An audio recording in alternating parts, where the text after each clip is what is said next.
Welcome to the Kidmin Huddle with Amber Pike, where children's ministry leaders get equipped, encouraged, and empowered to disciple with intentionality, growing God's kingdom one child at a time.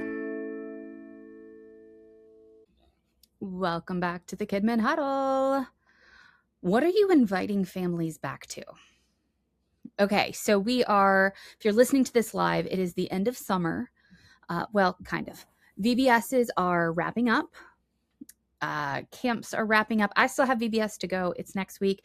By the way, make sure you are following me along on social media. If you are not, look up Amber Pike, Intentional Kidmin. I will be showing all the things that I do during VBS. I do my ceremonies a little different. I don't do the dramas like some people do. I'll have magic tricks and things that I learned in the trenches. So lots of live action you want to follow. But it's really common VBS time, big event time, to invite people back, right? It is that invitation, hey, please join us. Come for XYZ. But my question to you is, what are you inviting people back to? This is a pretty important question. One of the ladies that I coach, I posed this question to her. They were going to do the VBS, invite back. They've got visitors from the community. And I said, well, what are you inviting them back to? So for this lady, the next closest event was going to be their fall festival. My question to you, if you were inviting your VBS people, your event people, let's say you had a summer event, let's say fall festival, you're inviting them to come back to church. What are you inviting them to come back to? So one, just kind of before we dig into that, you need to make sure that you are following up any kind of event with that invitation. And this needs to be planned in advance. VBS events, anytime that you have visitors at your church, you want to be inviting them back. That needs to be planned, what you're putting in their hands, make sure that that's happening. But then, what are you inviting them to? And this is a twofold think about it. That's the official phrase, the twofold think about it. I want you to think about your Sunday programming. So let's say little Billy and his family went to your event. They come back the next Sunday. Are they going to stay? Will they come back again? Is whatever you are offering Sunday morning program-wise enough for them to come back? Lots of things that you need to be thinking about, but we can't get just in this event, make them awesome mindset. Your Sundays have to be awesome because you could throw the most amazing events in the world, but if your Sunday programming is not doing a good job discipling, if it's not doing a good job capturing the attention of parents, they're not staying. They're not coming back again. So they might come back if the kids are singing the VBS songs or if you promised you're giving away, whatever, but they're not coming back to be a regular attendee. Now, I don't think this should ever be our goal. My goal of Vacation Bible School is not to grow my church numbers.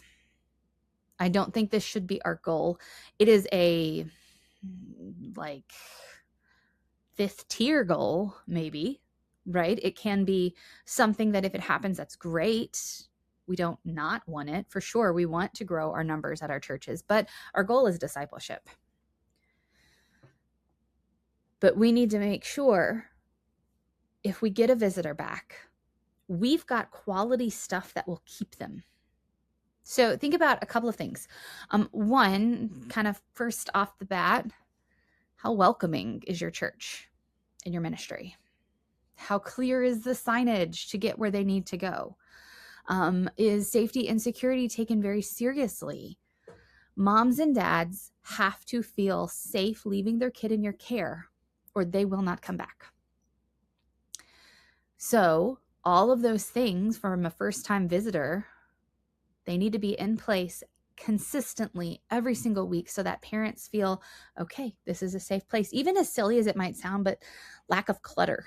It needs to look clean and safe. It needs to smell good. Now, I say this as someone who, after my second child, I became much more sensitive to smells.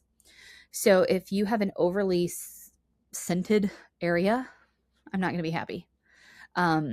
Being honest, an overly scented area, so if you're using a bunch of air fresheners and stuff to make it welcoming and clean, as a visitor, that's probably enough to keep me from coming back. Now, I know that sounds silly, but for me, artificial smells like candles and room sprays actually trigger migraines for me. So I probably wouldn't stay at a place. I wouldn't come back if it smelled like that and gave me migraines. Now, if it's my home church, we're going to have a conversation about the smells. But as a visitor, those are things that you should think about. I know I see some people talking about the smell of the nursery, and so they have sprays. That makes me get a migraine. So that's a no for me. But you want a clean area. You want it to look tidy. You don't want it to look like the kids are in the dungeon and it's dingy and smells like mildew. That doesn't make me as a visitor feel like, yes, this place, this church so takes seriously the discipleship of my child. Think about what you're teaching. What does lesson time look like? Of course, when asked, did you have fun today? The kids will probably say yes. What did you learn about God? You know, we expect those answers, but how are you showing parents that there is deep discipleship happening, that your ministry is taking the discipleship of their kids very seriously? What does it look like when kids are being picked up? So I drop my kid off and I walk in and I just see them all building with Legos or playing tag. Does that make me think, oh, this program is quality? Probably not. Now, we shouldn't just make sure that our pickup time looks like we're doing something good because we want it to be done all the time. But these are things that you need to think about. I'll give you a story. If you've listened to all my podcasts, you might have heard this before, but you're going to get to hear it again. Good job. So when I stepped down from full-time church service, it freed me up for the first time to be able to travel on Sundays. And one year, that first year after I was no longer church staff, we went to church. We drove to my father-in-law's a couple hours away, and we went to church at his church. Now, he is a 70-something-year-old man. He not good with kids, doesn't work with the kids. So we go in, a brand new family that no one in the church has seen except for like a couple of people that knew my husband because that was his town. We go in, a mom with a teen, like almost teen pretty much, and a kid. Do you think we were greeted? Do you think we were informed about the children's ministry program? No, we weren't. So this was not a place that I was going to be attending because, again, not my hometown, hours away. But we walk in, we're not greeted. No, hello, visitor. We're so happy you're here. We're looking around and we're trying to figure out, okay, is there kids programming? I'm trying to read the bulletin. I see nothing about kids programming. There's no announcements, nothing, no ushers, no greeters. Nobody told us anything. So we asked my father-in-law, I'm like, hey, do you know, is there kids church for Riley? He's like, I don't know. He tries to ask somebody who is similar age group, also has no clue. He has to get up and go find somebody at the church that he regularly attends that can inform him about children's programming. And still, no one walked over to us and said, hey, let me tell you about our children's programming. If I were a visitor, I'm not feeling welcomed. I'm not coming back. We need to think about these things. You need to train your greeters to welcome them. If we're taking it a step further, let's say family attended VBS. I, who worked at VBS, remember, because I'm working on faces and names, and I remember you were at VBS, so I'm going to connect the dots when you're there and be like, oh, I'm so glad you're back. Insert name of child and parent. That personal touch of knowing their names, welcoming them back is huge. I promise you it is. So we need to think about, what are we inviting them back to? And the first step is our programming, the week to week. Is it friendly? Is it safe? And is it discipling? Boom, there are 3. Look at that. I summarized it in 3. That wasn't even on my notes. Those 3 things really, really matter because we do want people to come to our church, right? You should think that your church is the best. You want everybody to come to your church because it's amazing and they're learning about God. Yes. But is it? Is it something that people, families would see the value in and like, okay, I'll come back. I'll give it a chance. If not, you got some fixing to do. Number 2 whys that we're thinking when we're asking the question, what are we inviting people back to? Think about your events, because often, it's that segue. We had event 1 and we're inviting them back to event 2, whether that's on a Sunday morning, our next big community event, whatever. We're kind of conditioned to think it's not the Sunday morning, week to week programming that's always available that's going to be the draw. It's these events. What's setting your event apart? So I want you to think back to school. VBS, we have VBS, and then we tend to have back to school events. Pretty common. If you go in the Facebook groups, you see tons of that right now. So you had VBS, you invited people back to your back to school event, but what is setting your event apart that makes people choose yours over other things in the town? Similar thing with Fall Festival. Let's say the next big thing you're inviting people to is Fall Festival. What is setting yours apart? See, I think this is another toe stepping on area. I think in the church world, we've gotten to where we have been conditioned to think or believe the inerrant, I don't want to call it a lie, but wrong thought. There we go. That it's the stuff we're giving away that gets people to come. And I really see this as the case with back to school and fall festivals, also Easter egg hunts. We're getting them to come to our fall fest or our back to school event because we're giving away school supplies. We're giving away backpacks. Look at this. We're meeting a need that we assume is there. And here's my disclaimer. If you are in an impoverished area and this truly is a need and you know kids don't get back to school supplies unless the churches are giving it out, then please keep doing it. Meet that need. Love, be the hands and feet loving on these families with the love of Jesus. Yes. But if that's not the case, people are just coming for the free stuff. And realistically, they're hopping from church to community event, racking up all this free stuff. Is that the best use of your time, your energies, your efforts, and your influence? Same thing with Fall Festival. What sets your Fall Festival apart? Because I don't know about you, in my experience, Fall Festival is desired for the candy. Same thing with Easter egg hunts. That's when I realized several years ago, they don't care about the church. They just want the candy. I did for years. I did the Easter egg hunt. I actually, fun fact, you may or may not have known about me. It was Easter weekend when my son was born. It was Good Friday. Nope, sorry, Thursday. So Monday, Thursday. I was hiding Easter eggs at the preschool, the Mother Day Out that my church had. And I called my mom crying. I'm like, my back hurts. And I was in labor, didn't know it. 27 and a half hours later, my son was born on Good Friday. And it was like pouring rain on Easter. I had to call in on Saturday. I called our youth pastor. I'm like, hey, I just had a baby. Can you take care of the Easter egg hunt? And it poured on them. And then I went home Easter Sunday. So my son's an Easter baby. But I did all the Easter egg hunts. 9 months pregnant, even. I was prepping the Easter egg hunt. I did them for years for churches, and I always told them about Jesus. My fall festivals, my Easter things, I have that Jesus connection, right? They're going home with a CD. I gave away Jumpstart 3 CDs and Yancey albums, and I did magic tricks before they could hunt the Easter eggs, and I'm telling them the gospel. I did it religiously. I wasn't making a difference. I was just giving people candy. In 15 years of fall festivals and Easter egg hunts, I can honestly say I think I brought one family to visit the church because of those events. Either church, 2 separate churches, 2 different areas. They wanted the candy. They wanted the fun. They wanted a free, safe thing for their kids. So what is setting your event apart? What makes them choose your event over all the other events in the town, the different churches in the town that are giving away candy or doing XYZ, or, VBS is a prime example. Unfortunately, but also fortunately where I'm at, everybody's using Answers VBS. Did not used to be the case. 10 years ago, I was the only one using it. Now everybody's using it. And I love Answers, so I'm glad, but I'm also like, hey, stop taking my theme. You guys get it. So what's drawing people to yours?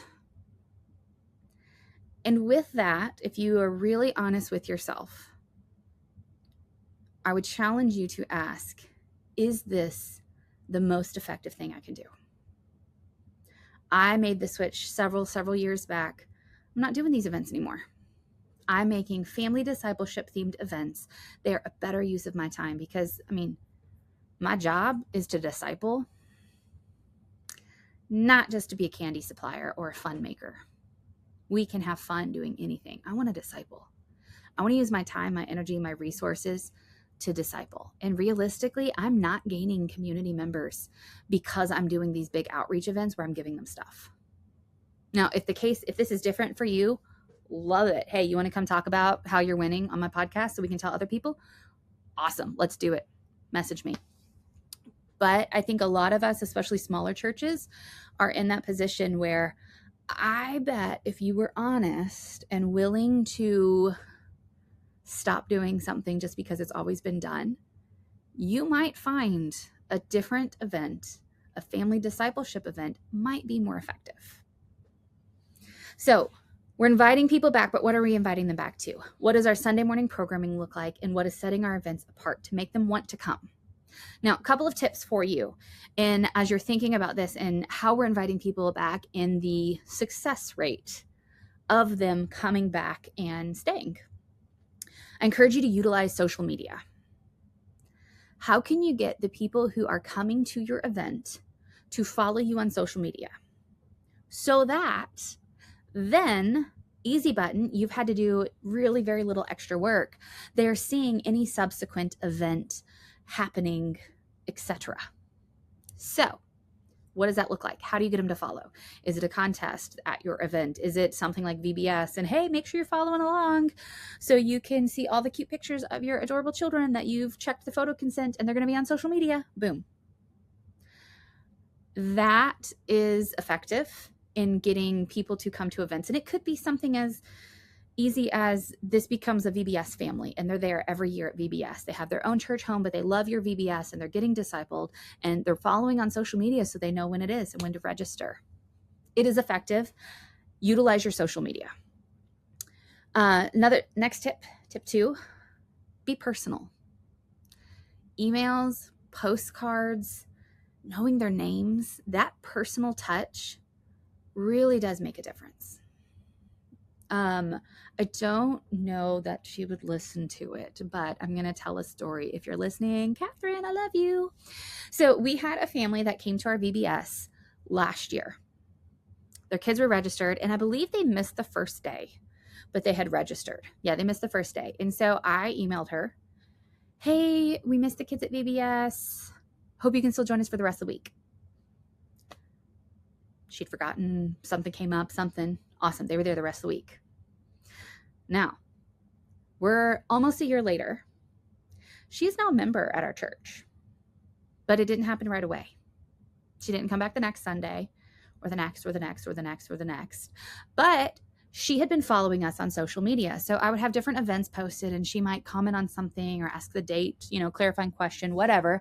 But it was around Easterish that she started coming. And when she came in, because I really try really hard to be good with names and people, and I looked it back up so I would remember because I knew who she was, right? And I couldn't remember names. So I looked up the names in my app. And I greeted with a very, very warm welcome. Hey, I'm so glad you guys are here. Insert kids' names, yada, yada, yada. This personal connection made a difference.